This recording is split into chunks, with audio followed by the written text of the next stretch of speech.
Chapter 3 of the Yoga Sutras, the Vibhuti Pada, shifts into the extraordinary mechanics of the mind. Having prepared the body and breath, Patanjali introduces the sixth limb, dharana. Concentration is the binding of the mind to a single specific place or object. Sage Vyas explains that dharana is actively tethering the wandering intellect to a physical center, like the navel, the heart lotus, or the tip of the nose, or an external object. In daily life, our attention is highly fractured, scattered across 100 digital notifications and past regrets. Dharana is the brutal, muscular discipline of forcing that scattered energy into a tight, localized boundary. Whenever the mind slips outside this defined zone, you instantly drag it back. This establishes the absolute foundation for cognitive supremacy. Once the mind is successfully bound to a point, it evolves into the seventh limb, defined in Sutra 3.2, dhyana. Meditation is the unbroken, continuous flow of cognition directly toward that object. Hariharananda Aranya beautifully distinguishes concentration from meditation. Concentration is like water dripping. It hits the target, but breaks continuously. Dhyana, however, is like pouring thick oil from one vessel to another. It forms a single, unbreakable, shimmering thread of awareness. In modern psychology, this is the deepest level of the flow state. The agonizing friction of forcing the mind to pay attention completely ceases. The mind locks into an effortless, unbroken rhythm, becoming a flawless conduit transferring consciousness directly into the object. This unbroken flow accelerates until it shatters its own boundaries in Sutra 3.3, creating the eighth limb, samadhi. Absorption occurs when the mind loses its own identity, becoming entirely empty of itself, allowing the object alone to shine forth brilliantly. In standard meditation, there is a triad: the meditator, the act of meditating, and the object. Samadhi is the spectacular psychological event where the first two completely evaporate. The ego's awareness of, I am meditating, vanishes. You forget you have a body, a name, or a history. The mind becomes a perfectly transparent, frictionless lens. When you look at a flame in Samadhi, you do not observe the flame. Your consciousness literally becomes the flame. This is absolute cognitive fusion. Patanjali now combines these three ultimate limbs into a single, terrifyingly powerful psychological weapon in Sutra 3.4, the three practices of concentration, meditation, and absorption, when directed simultaneously upon a single object, are called samyama.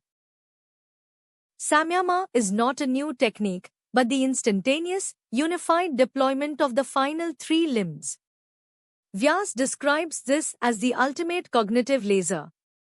Instead of moving through the stages slowly, the master yogi points their awareness at a target, instantly binds the mind, establishes an unbroken flow, and completely dissolves into it within a fraction of a second. Applying samyama to any object in the universe forces that object to yield its most deeply hidden, atomic secrets to the practitioner. The monumental reward for wielding this psychological weapon is given in Sutra 3.5, through the absolute mastery of samyama, the brilliant light of higher wisdom flashes forth. When you focus the unified laser of samyama upon an object, the dark, confusing outer shell of reality instantly disintegrates. The object's subtle, energetic, and cosmic blueprint is illuminated.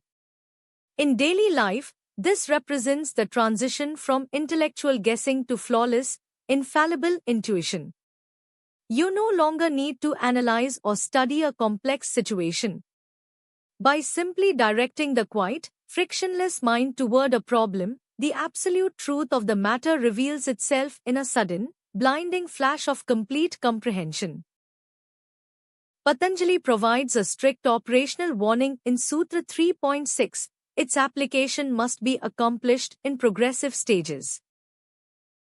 Hariharananda Aranya emphasizes that you cannot bypass the architecture of nature. You cannot apply samyama to the unmanifest, infinite void if you have not first mastered samyama on a gross, physical rock. The nervous system must systematically adapt to increasing voltages of truth. If a beginner attempts to jump straight to the highest cosmic concepts, the mind will merely generate empty, hallucinatory imaginations. True wisdom demands the grueling, patient mastery of the immediate, tangible step directly in front of you. Sutra 3.7 reorganizes our understanding of the eight-limbed path. These three final limbs are completely internal compared to the preceding five. The first five limbs, ethics, discipline, posture, breath control, and sensory withdrawal, are essentially preparatory. They exist strictly to forcefully shut down the chaotic biological machine and stabilize the nervous system. But dharana, dhyana, and samadhi operate entirely within the invisible, cognitive realm. They are the true, internal gymnastics of consciousness. You can fake a perfect physical yoga posture, but you absolutely cannot fake the internal dissolution of the ego. Yet, Patanjali delivers a staggering paradox in Sutra 3.8. Even these three profound internal limbs are merely external to Nirbija Samadhi, the ultimate seedless absorption. This is the ultimate dropping of the spiritual ego. The cognitive laser of Samyama relies on having an object to focus on. But absolute liberation requires the complete cessation of all mental activity, including the highly advanced activity of meditation itself. Once the mind has used concentration to burn away all ignorance, the yogi must throw away the tool of concentration as well. The mind must completely collapse into the void, leaving only the pure, unconditioned seer. How does the mind physically transition into this absolute void? Sutra 3.9 maps the microscopic neuroplasticity of the brain. Nirodha Parinama is the transformation of the mind towards cessation. It occurs in the exact fraction of a second when the outgoing, distracted impressions are forcefully suppressed, and the new impressions of absolute stillness emerge and take control. Sage Vyas details this as a literal war of frequencies inside the subconscious. Every single moment you catch your mind wandering into anxiety, and you aggressively replace that anxiety with a moment of absolute stillness, you are rewriting your psychological hard drive. The old, toxic neural pathways are actively starved of energy, while the new, silent pathways of cessation are fortified. Enlightenment is not magic, it is the mathematical victory of silent impressions over chaotic ones. Sutra 3.10 reveals the magnificent result of this psychological rewiring. From these repeated impressions of cessation, the mind's flow becomes profoundly and perpetually peaceful. This is the ultimate biological payoff of intensive yoga. In the beginning, maintaining stillness requires agonizing effort because your subconscious is dominated by lifetimes of chaotic impressions. But through relentless, repetitive practice of cessation, a critical mass is reached. The neural pathways of peace become stronger than the pathways of panic. The mind fundamentally restructures itself. Profound, unshakable serenity is no longer a temporary state you must fight to achieve, it becomes the effortless, automatic, permanent baseline of your existence. We enter the profound mechanics of cognitive mutation in Sutra 3.11. Patanjali defines Samadhi Parinama, the fundamental transformation of consciousness. It is the exact moment when the mind's all-pointedness and distraction is systematically destroyed, and absolute one-pointedness aggressively rises to take its place. Sage Vyas dissects this as a literal neurobiological war.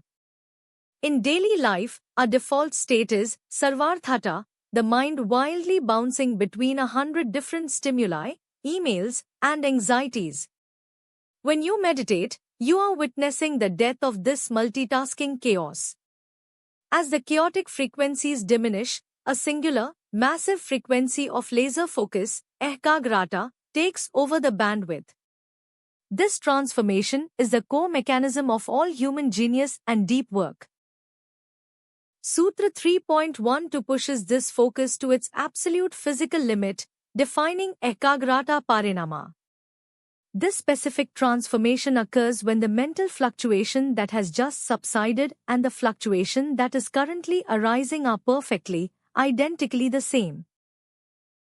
Hariharananda Aranya explains that ordinary focus still flickers. You look at a candle, you get distracted for a microsecond, and you look back. But in this extreme state of ekagrata, the mind becomes a flawless, continuous loop. The thought of the object in the past millisecond is an exact mathematical clone of the thought in the present millisecond. There is absolutely zero cognitive friction. The mind becomes a smooth, indestructible diamond of awareness.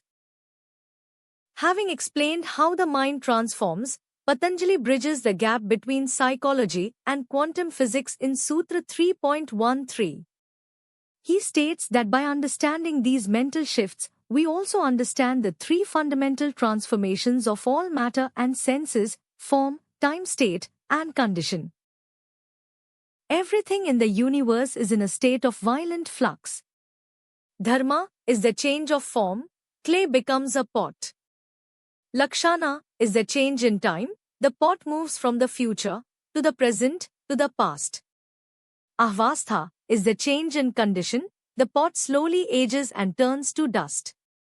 This is brutally relevant to daily life. We suffer because we cling to the temporary biological condition of our aging bodies, tragically forgetting that the immortal observer watching the decay is entirely immune to these three laws of physics. But what remains when everything changes? Sutra 3.14 provides the anchor. The dharmi, the fundamental substratum, is that which continues to exist consistently throughout all past, present, and unmanifested future characteristics.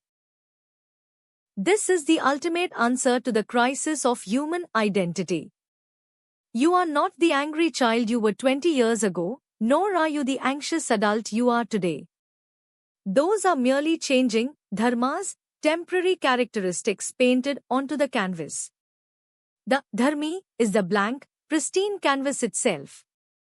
True psychological freedom occurs when you stop identifying with the movie playing on the screen and realize that you are the indestructible white screen itself, silently holding all the projected drama. Sutra 3.15 reveals the mechanical illusion of time. The specific succession of changes is the sole cause of the manifold evolution we perceive in the universe. Sage Vyas uses a brilliant philosophical lens here. The universe does not change in one giant leap, it changes in microscopic, imperceptible fractions of a second called karama. Time is just an illusion generated by the rapid sequencing of these individual frames, exactly like a movie reel.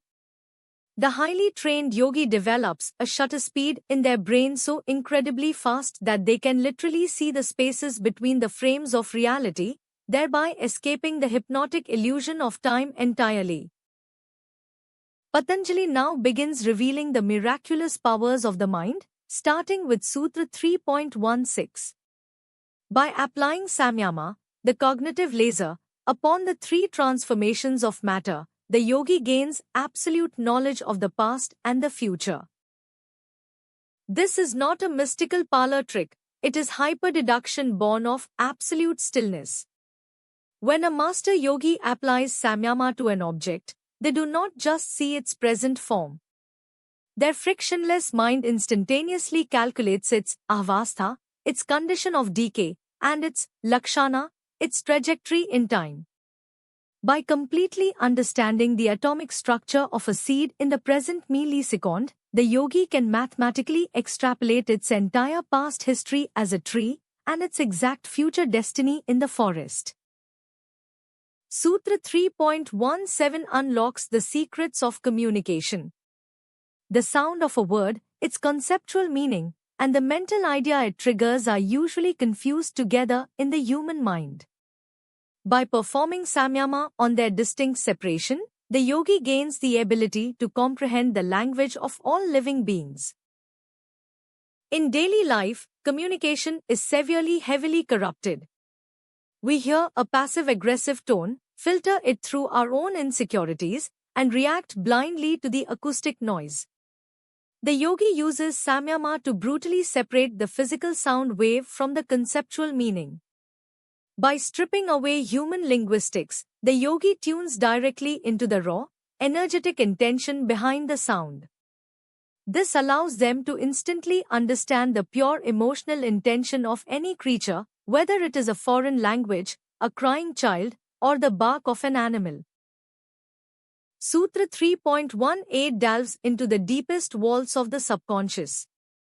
By performing samyama on the latent impressions, the samskaras, the yogi gains direct, unbroken knowledge of their past lives. Modern psychology heavily relies on tracking triggers. An irrational phobia of water today is simply a symptom of a submerged, ancient trauma. While a therapist might trace this back to childhood, the yogi's cognitive laser penetrates infinitely deeper. By locking their mind entirely upon an unexplained emotional trigger and following its energetic route all the way down into the dark bedrock of the subconscious, the original, ancient event that planted the seed flashes brilliantly into conscious view, instantly dissolving the phobia. Sutra 3.19 defines telepathy through pure empathy. By applying samyama upon the mental signs, micro-expressions, or notions of another person, the yogi gains direct knowledge of that person's mind. This is extreme, radical empathy. When an ordinary person observes someone who is angry, their own ego instantly flares up in defense, blocking all true perception. But when the yogi, whose mind is a completely flawless, transparent crystal, looks upon another person, the yogi's mind effortlessly adopts the exact frequency, emotion, and internal neurochemistry of the target. They do not guess what the other person is feeling, they literally experience the other person's psychological state within their own perfectly quieted nervous system. However, Patanjali establishes a strict ethical and mechanical boundary in Sutra 3.20. The yogi knows the mental state of the other person, but does not inherently know the specific object causing that state, because the object itself was not the target of samyama. If a yogi looks at a grieving man, the yogi will perfectly, deeply experience the exact vibration of the man's grief.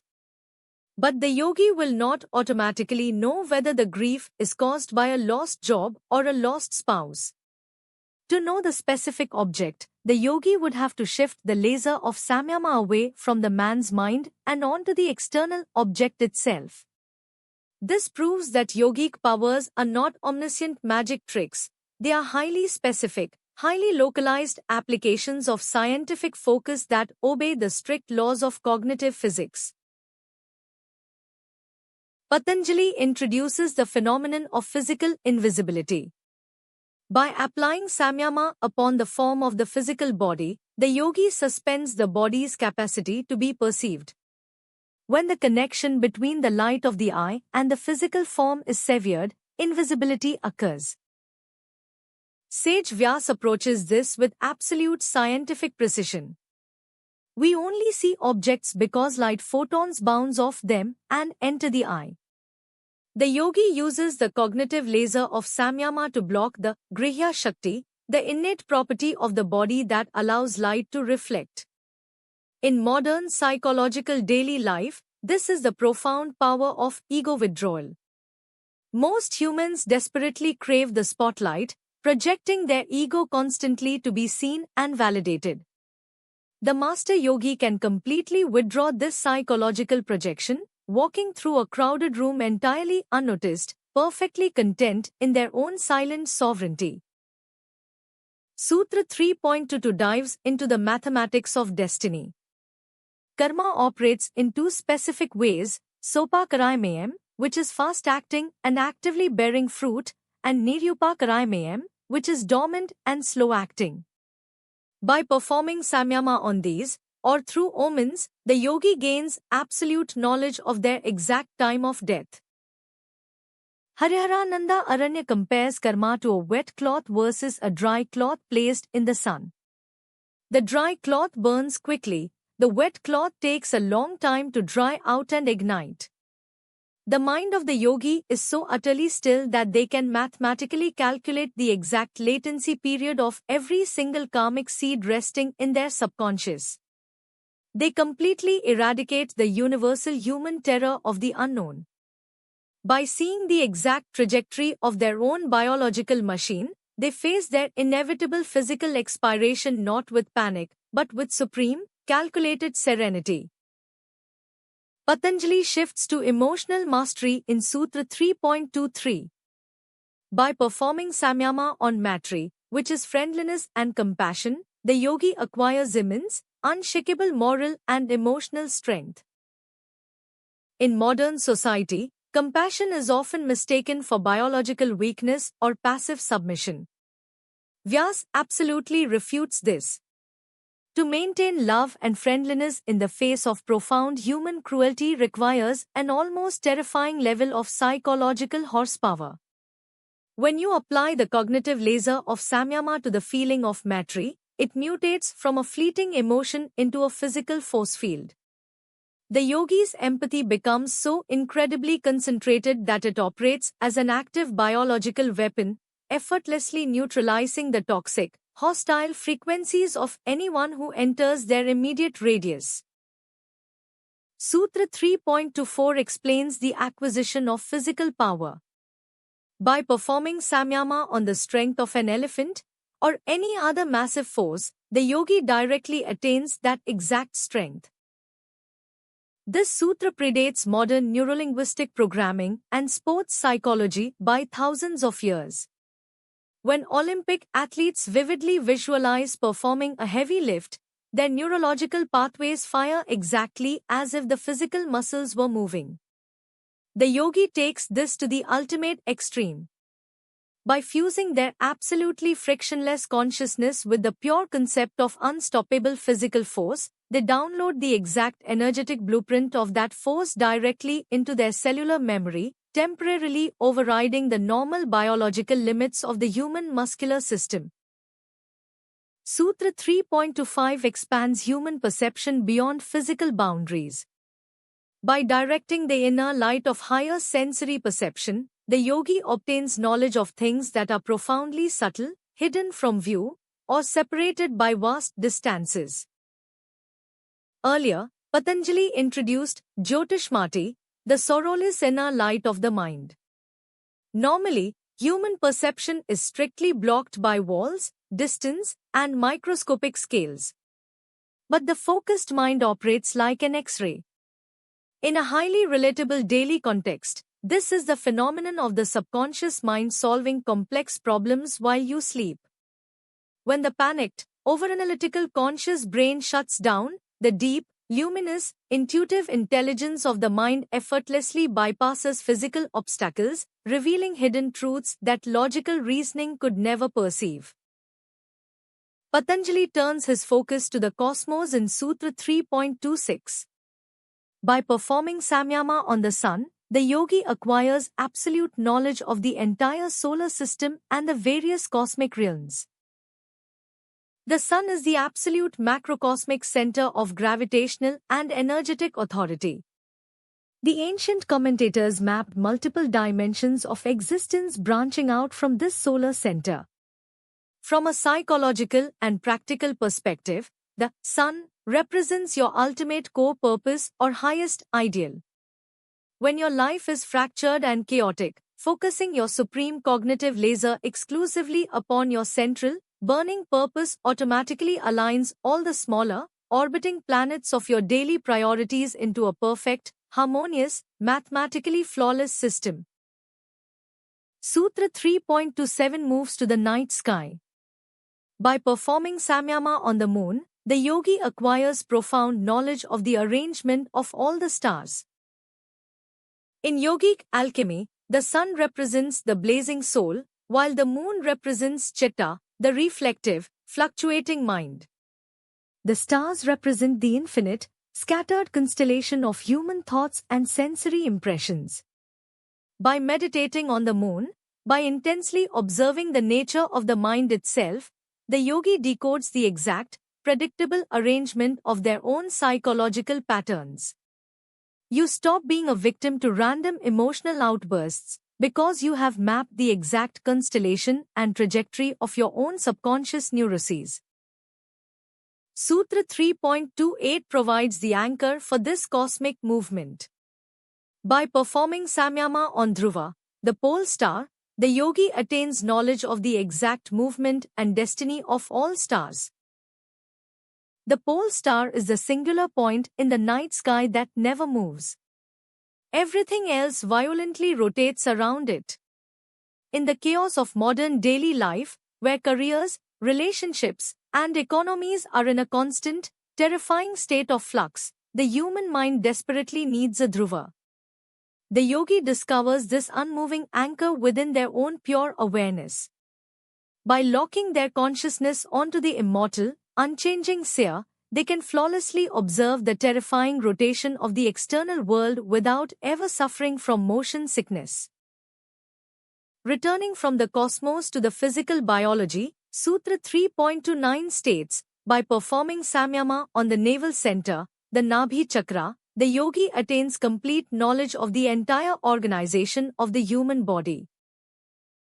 The navel is the absolute center of biological gravity, where all 72,000 energetic nerve channels, or nadis, intersect.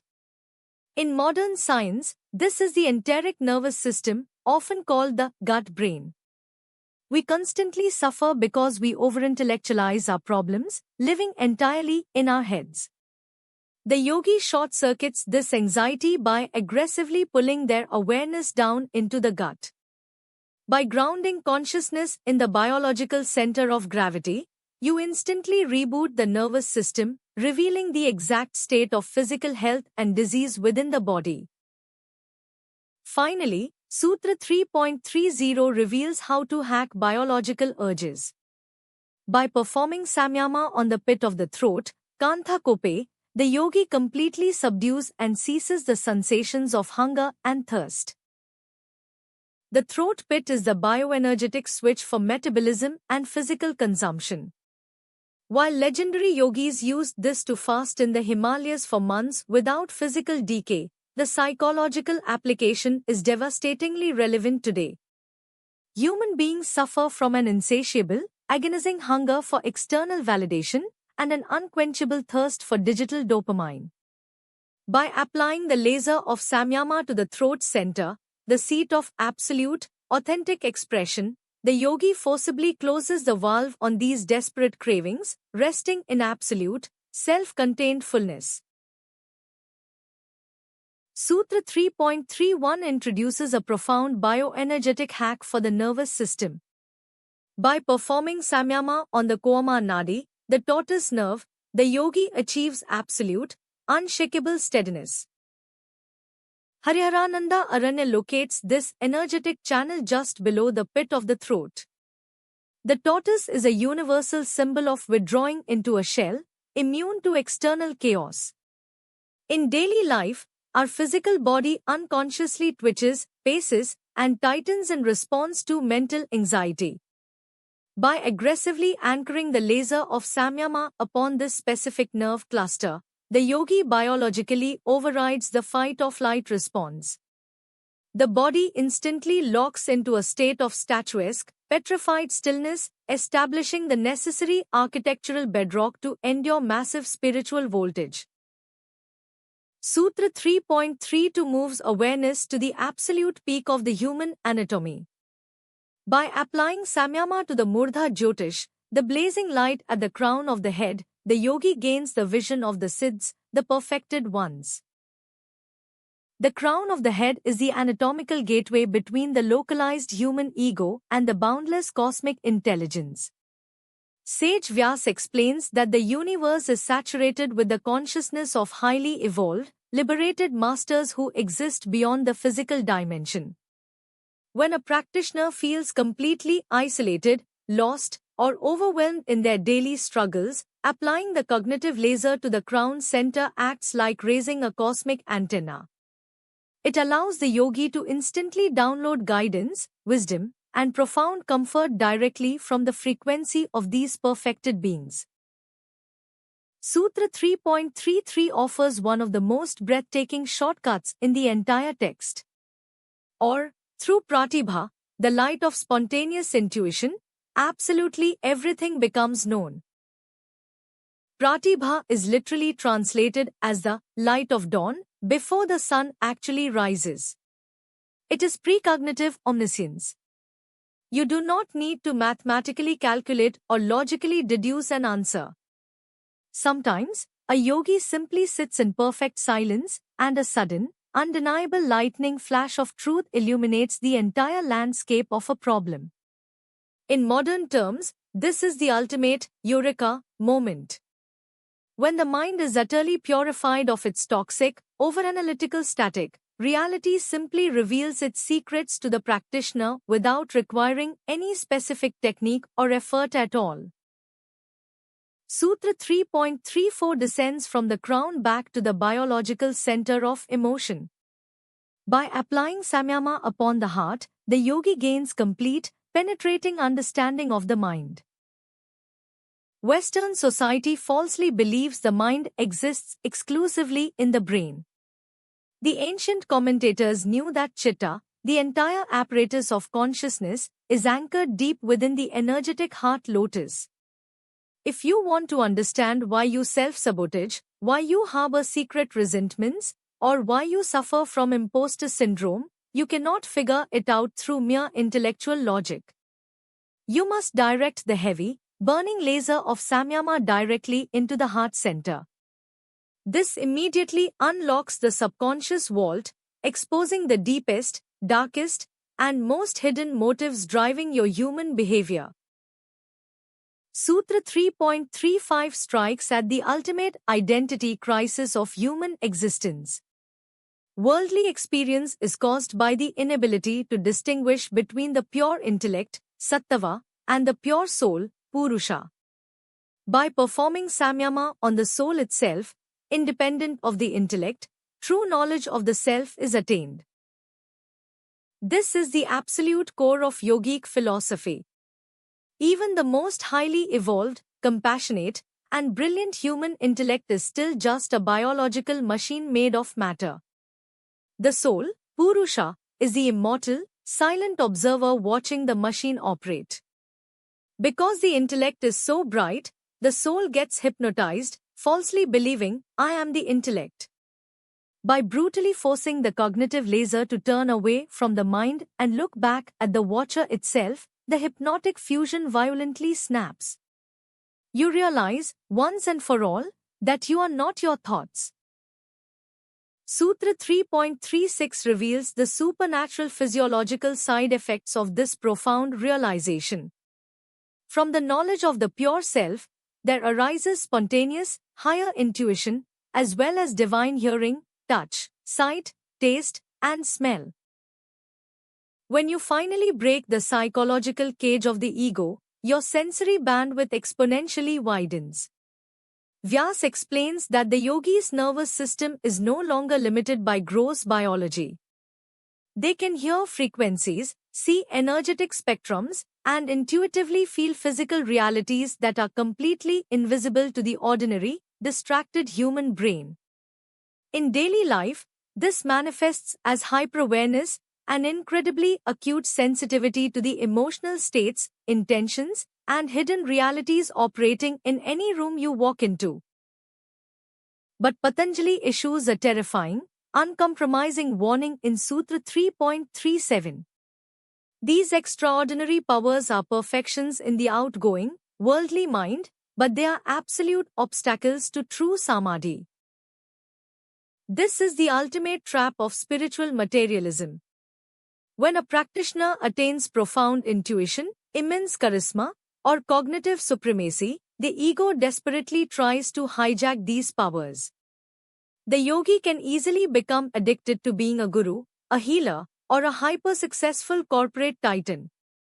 Patanjali brutally reminds us that accumulating superpowers is just another form of worldly distraction. True liberation requires the ruthless, unyielding discipline to discard even these divine powers, walking past them into the absolute, naked void of enlightenment. Sutra 3.38 introduces the boundary-dissolving power of extreme empathy. By loosening the causes of bondage and understanding the exact pathways of the mind, the yogi's consciousness can enter the body of another. Every human walks around in a suffocating, isolated ego capsule, believing we are entirely separate from one another. This bondage is maintained by our toxic attachments and selfish karma. When the yogi successfully loosens this karmic glue, the rigid walls of their ego dissolve. In a modern psychological context, this is radical, terrifying empathy. The yogi can project their consciousness completely into the framework of another human being, truly thinking their thoughts and feeling their pain, utterly dissolving the illusion of separation. Patanjali turns to the mastery of bioenergetic currents in Sutra 3.39. By mastering the Udana Vavayu, the upward flowing vital energy, the yogi attains levitation and non-contact with water, mud, and thorns. Udana is the specific frequency of prana that guns upward movement, levity, and the transition of consciousness. While classical texts speak of literal physical levitation, the psychological application is an absolute necessity for modern survival.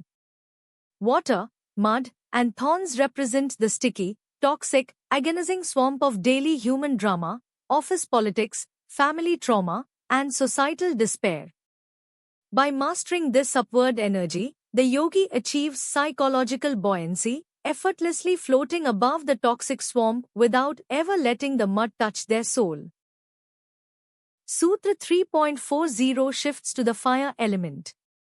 By mastering the Samana Vavayu, the equalizing vital energy, the yogi attains intense effulgence, generating a blazing aura of fire. Samana operates in the center of the abdomen and guns the furnace of digestion and assimilation. The ancient masters understood that you don't just digest food, you biologically digest stress, trauma, and emotional grief. If your inner fire is weak, toxic experiences rot inside your nervous system. By violently stoking this specific energetic frequency, the yogi optimizes their biological engine.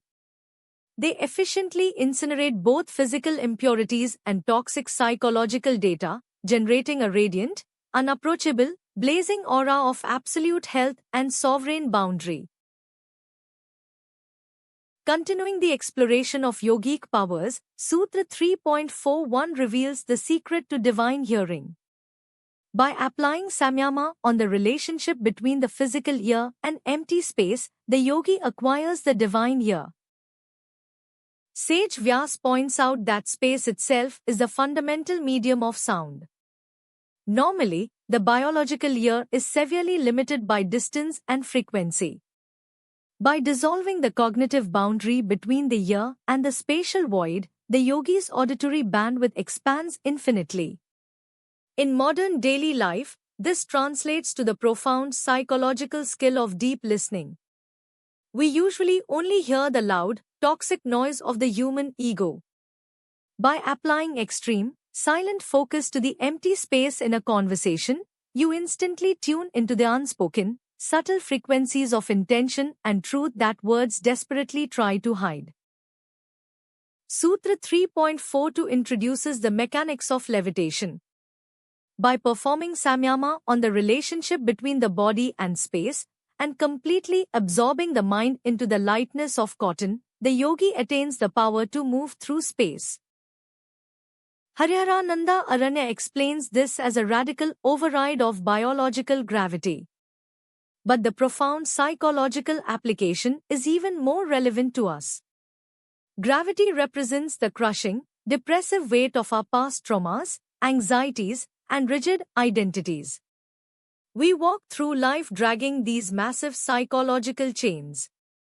By aggressively concentrating on the concept of absolute, unburdened lightness, like a feather or a piece of cotton in the wind, the nervous system drops its heavy, toxic baggage.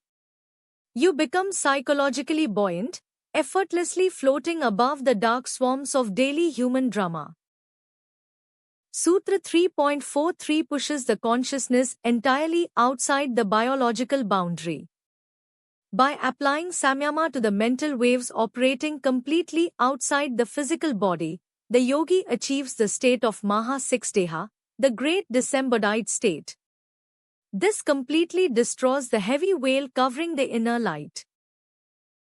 Human beings suffer from intense claustrophobia because we lock our entire identity inside the fragile prison of the physical skull. We believe consciousness ends where our skin ends. The great disembodied state is the breathtaking realization that awareness is a boundless, universal field. When the yogi successfully projects their cognition outside the physical brain, the dark, suffocating veil of the ego is permanently shattered. You no longer view the world from behind to biological eyes, you experience reality as the omnidirectional, limitless light of the universe itself. Sutra 3.44 is the absolute climax of elemental mastery. By applying samyama on the gross, the essential, the subtle, the interconnected, and the purposive nature of the five elements, the yogi attains complete mastery over all physical matter. This sutra mathematically deconstructs physics. Earth, water, fire, air, and space are not just external materials, they are the building blocks of human psychology.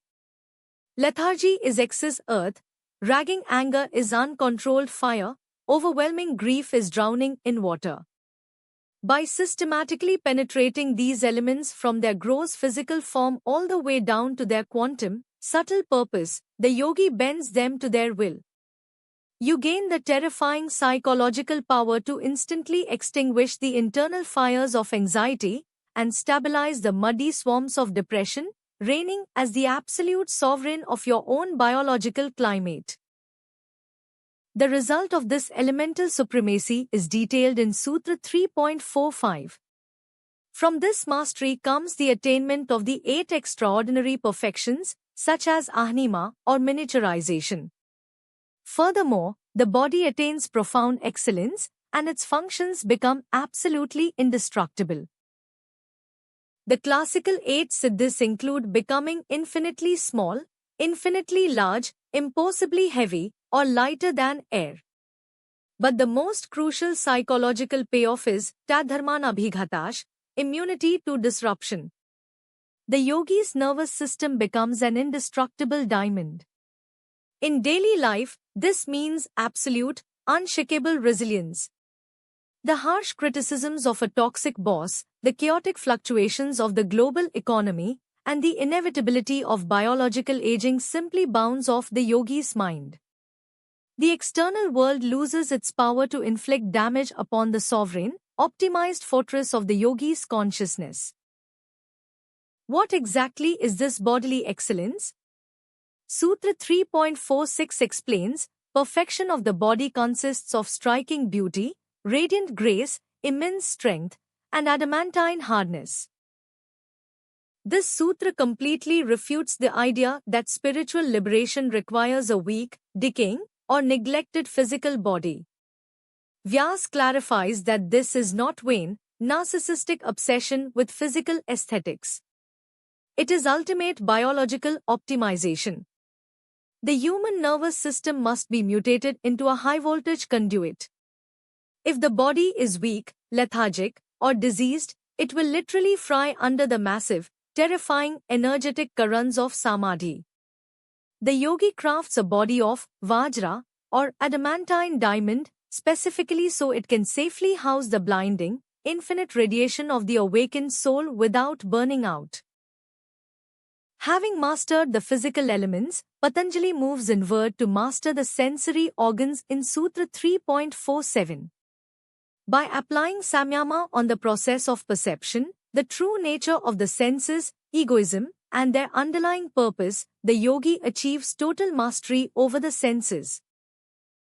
Our senses are normally wild, undisciplined predators. The eyes constantly hunt for validation, the ears hunt for gossip, and the tongue hunts for dopamine. By aggressively locking the cognitive laser of samyama upon the very mechanics of how we perceive, the yogi short-circuits this toxic loop. You realize the sensory organs are just mechanical instruments, completely separate from the true self. By severing the ego's addictive attachment to these instruments, you halt the automatic, robotic reactions to worldly triggers. The senses instantly transform from cruel masters into quiet, obedient tools. Sutra 3.48 outlines the astonishing results of this sensory conquest. From this comes the speed of the mind, a state of existence utterly independent of the physical organs, and absolute mastery over primordial matter itself. Mano javitvam means the body and actions become as instantaneous as thought. In daily life, we experience massive biological lag. We intend to be productive, but procrastination and lethargy delay the action. The Master Yogi completely eradicates this biological friction. To think is to do. The mind achieves a permanent, godlike flow state where intention and execution happen in the exact same microsecond. By mastering the deepest primordial matrix of nature, the yogi rewrites the very code of their own biological limitations. Sutra 3.49 brings us to the very precipice of divinity. By establishing the pure, razor-sharp distinction between the pristine intellect, sattva, and the immortal soul, purusha, the yogi attains absolute omnipotence over all states of existence and total omniscience. This is the ultimate summit of all spiritual powers.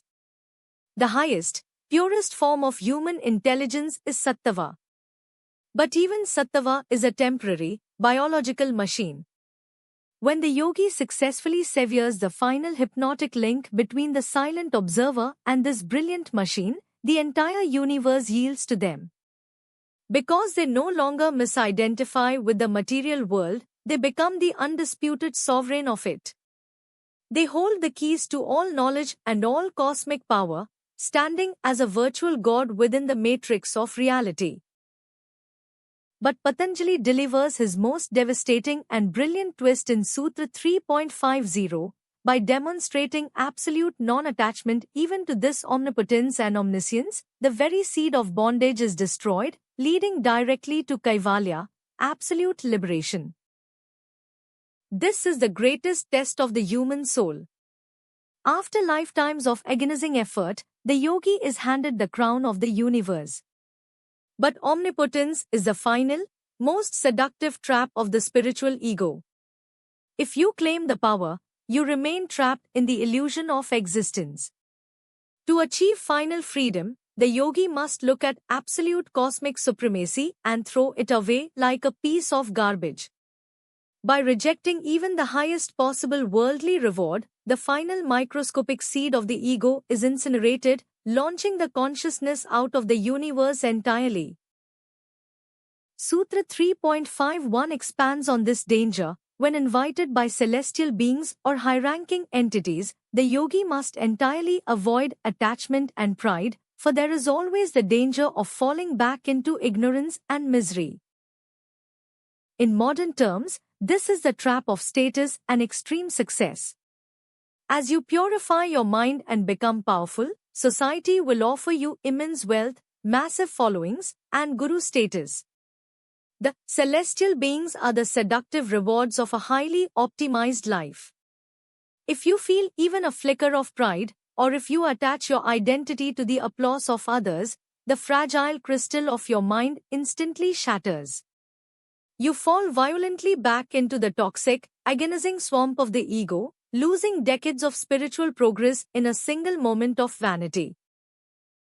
To ensure they never fall, the yogi employs the ultimate meditation in Sutra 3.52 by performing samyama on the indivisible, microscopic moment of time and its succession, the yogi attains the supreme knowledge born of pure discernment. Hariharananda Aranya explains that the universe is recreated every single fraction of a millisecond. We suffer because we string these moments together to create the crushing, terrifying narrative of past and future. By firing the cognitive laser directly into the microscopic gap between two ticks of a clock, the yogi literally stops time. The narrative of human suffering instantly collapses. In this timeless, eternal, now, the ultimate, liberating truth of the universe explodes into view, permanently destroying all illusions. Sutra 3.53 proves the absolute infallibility of this discernment. Through this supreme knowledge, the yogi can flawlessly distinguish between two identical objects that cannot be separated by class, characteristic, or position in space. Imagine two genetically identical seeds from the exact same tree placed in the exact same location. The human intellect cannot possibly tell them apart.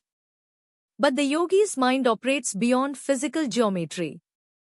By utilizing the timeless discernment gained in the previous sutra, the yogi instantly reads the invisible, unique karmic barcode imprinted on the subatomic structure of each seed. This represents the absolute pinnacle of cognitive resolution, where no falsehood, deception, or identical illusion can ever fool the awakened mind.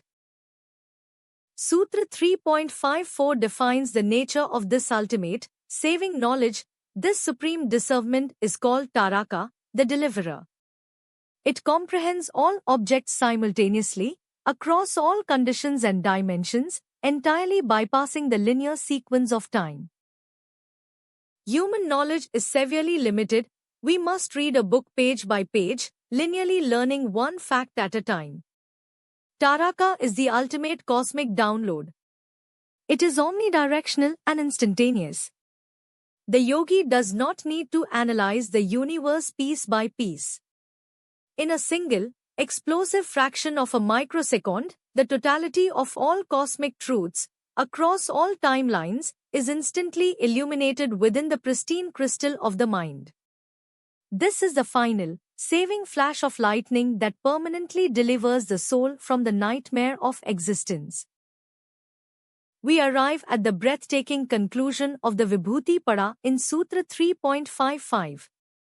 The text declares the final formula for the end of human suffering, when the pure intellect, Sattva, becomes exactly as unblemished and silent as the immortal soul, Purusha, absolute liberation, Kaivalya, is achieved. This is the ultimate finish line. The intellect is merely a mirror reflecting the light of the soul. Throughout human life, this mirror is covered in the dark, toxic mud of the ego, distorting the reflection into a terrifying nightmare. Through the grueling, magnificent technology of yoga, the mirror is scrubbed entirely clean. When the intellect reaches a state of absolute, mathematical zero, perfectly matching the pristine, infinite silence of the soul, the mirror itself ceases to be necessary.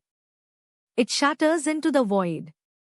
The immortal seer is left standing completely alone, resting forever in its own majestic, unutterable glory. This concludes the third chapter.